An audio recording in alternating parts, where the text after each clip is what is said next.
Komisi Disiplin PSSI Jawa Timur menjatuhkan sanksi larangan bermain seumur hidup untuk Muhammad Hilmi Gimnastiar, pelaku tendangan kungfu di Liga 4 Zona Jawa Timur. Selain sanksi larangan bermain, PSSI Jawa Timur juga mendenda pelaku penendang sebesar Rp2.500.000. Intinya dari keterangan termasuk yang bersangkutan Muhammad Hilmi Gimnastiar nomor punggung 23 yang melakukan tendangan berbahaya kepada pemain nomor punggung 15 Firman Nugroho Ardiansa, Pak Andis, setelah meminta keterangan dari Matchcom, dari perangkat pertandingan termasuk wasit, memutuskan bahwa yang bersangkutan melanggar Kodis pasal 48 Ju pasal 49, intinya dilarang mendapat sanksi, dilarang beraktivitas di sepak bola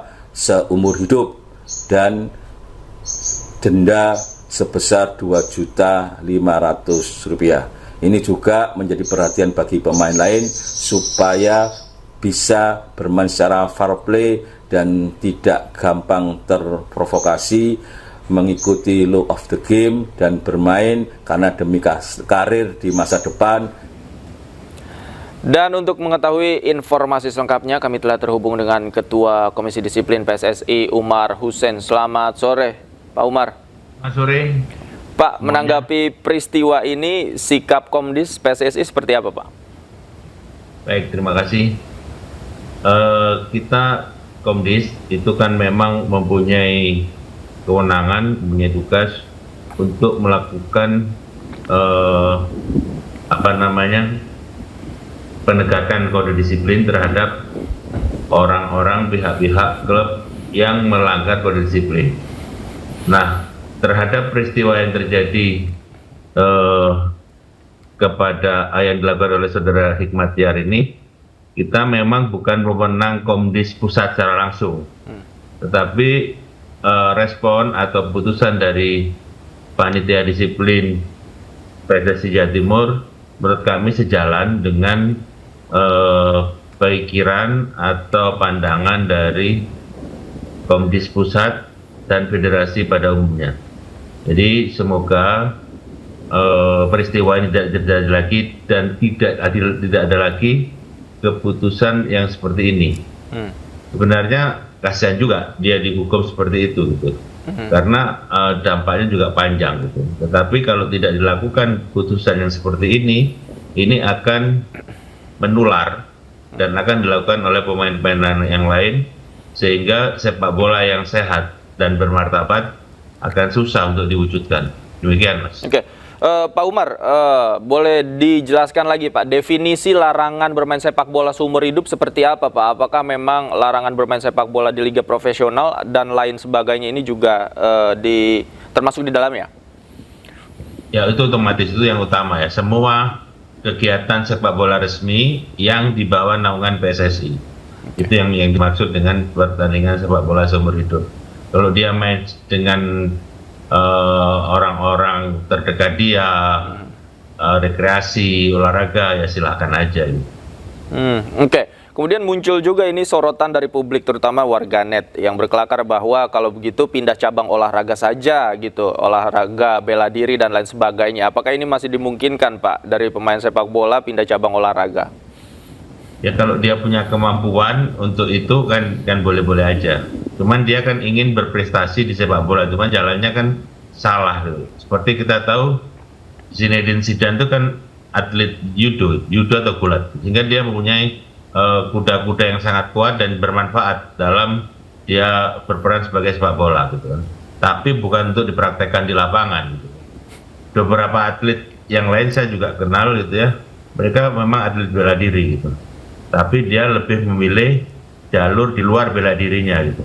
Atau dia menekuni beberapa bela diri, itu ada juga begitu. Jadi kalau saudara Hikmatiar ini memang mempunyai latar belakang atlet bela diri dan dia memang punya prestasi itu, kita pun nggak segan-segan untuk mengarahkan kepada cabang olahraga bela diri yang dia ikuti. Oke. Oke, nah kejadian ini ternyata bukan yang pertama kali. Sebelumnya aksi kekerasan dalam sepak bola juga pernah terjadi di laga Liga 4 Piala Gubernur Yogyakarta antara Universitas Ahmad Dahlan atau UADFC kontra KV Jogja FC. Nah, ini kan bukan yang pertama kali, Pak Umar. Dari catatan Komdis, sudah berapa kejadian serupa ini tercatat, Pak? Pernah terjadi? Kalau yang sedang berjalan ini kita yang baru tahu ya 2 ya, Jawa Timur sama yang di Jogja tadi. Tapi yang parah itu yang kejadian tahun 2009, Jumadi Abdi yang sampai meninggal setelah mengalami tendangan horor itu ya, di mana organ-organnya ada yang pecah ya sehingga tidak bekerja maksimal. Kemudian 2-3 hari kemudian dia meninggal. Itu menakutkan dan mengerikan gitu. Jadi sebenarnya hal-hal seperti ini bisa dicegah tidak hanya oleh Komdis.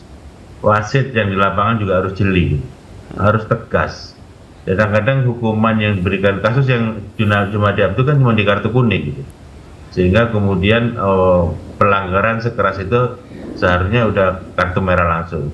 Dengan kartu merah langsung itu memberi peluang pada Komdis untuk menambah hukuman sebagaimana amanat dari kode disiplin. Jadi untuk pertandingan selanjutnya agar sehat, kita juga menghimbau kepada korps wasit untuk bisa bekerja lebih profesional. Itu, Pak. Oke. Banyak sekali pemicu emosi kadang-kadang dari situ. Kalau dari catatan Komdis, ini kan terjadi di Liga 4, Pak. Apakah liga-liga yang lain juga se-ekstrim ini, katakanlah, atau pernah tercatat, Pak? Ya kalau yang seperti ini banyak juga ya, ada beberapa bahkan sampai meningkat ketawuran, kerusuhan. Tapi pernah semua, saya kan data persisnya saya nggak hafal ya. Tapi sampai liga yang berjalan ini hampir belum ada yang terjadi di liga atas ya, di Liga 1 itu belum pernah gitu ya.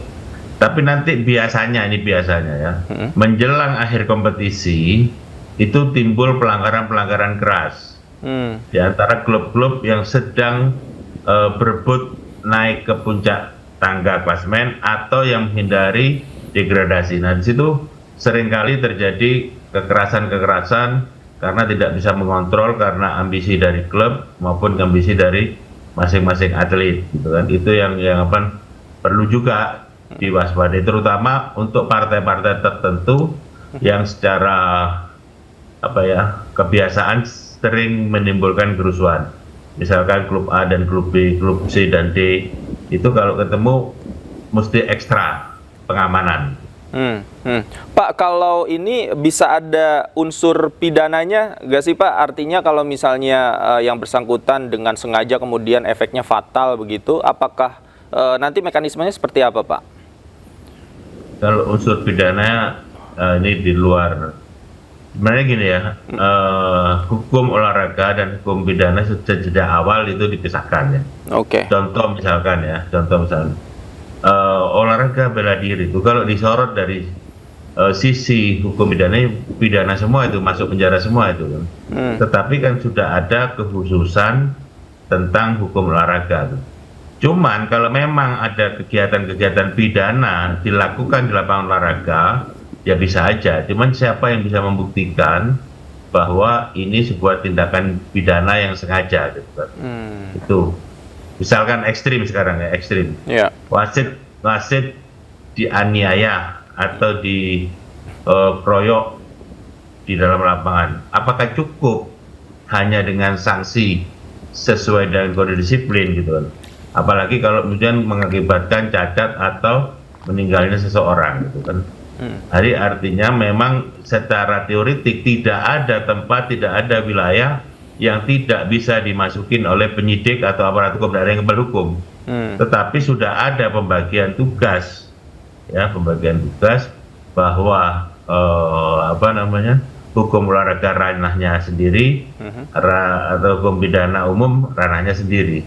Atau misalkan terjadi penggunaan narkotik di dalam dunia olahraga, ya bisa jadi itu akan juga selain dia kena sanksi etik di dalam melalui hukum olahraga, ada kemungkinan dia kemudian juga dilanjutkan dengan hukum pidana gitu. Oke, baik. Terima kasih Pak. Jadi case by case, Mas. Oke, terima kasih Pak Umar Hussein, Ketua Komdis Sama-sama. PSSI sudah bergabung sama kami di Anju Sore. Selamat sore Pak, Terima kasih. sehat selalu. Izin live. Yuk, Assalamualaikum. Waalaikumsalam. Aksi kekerasan terjadi di pertandingan sepak bola Liga 4 Zona Jawa Timur. Seorang pemain menendang dada lawannya dengan tendangan kungfu hingga korban dilarikan ke rumah sakit.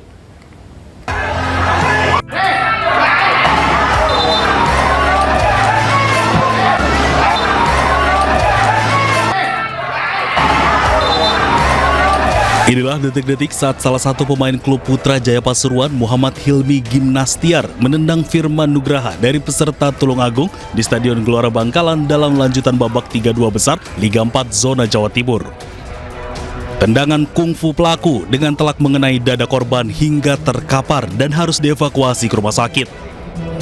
Sementara wasit memberi kartu merah langsung dan mengusir pelaku tendangan kungfu dari pertandingan. Selamat sore. Sore, Tadi bagaimana kondisi setelah kejadian tendangan kungfu dari pemain lawan? sampai sekarang dada saya masih sakit, nyeri. Kedua, apakah pemain bersangkutan sudah meminta maaf secara langsung ke Mas? Sudah, tapi agak tidak ada etikatnya. Gimana sekarang kondisinya dada? Boleh dilihat? Oh, seperti ini. Oke, terima kasih. Siap. Mas Firman. Man.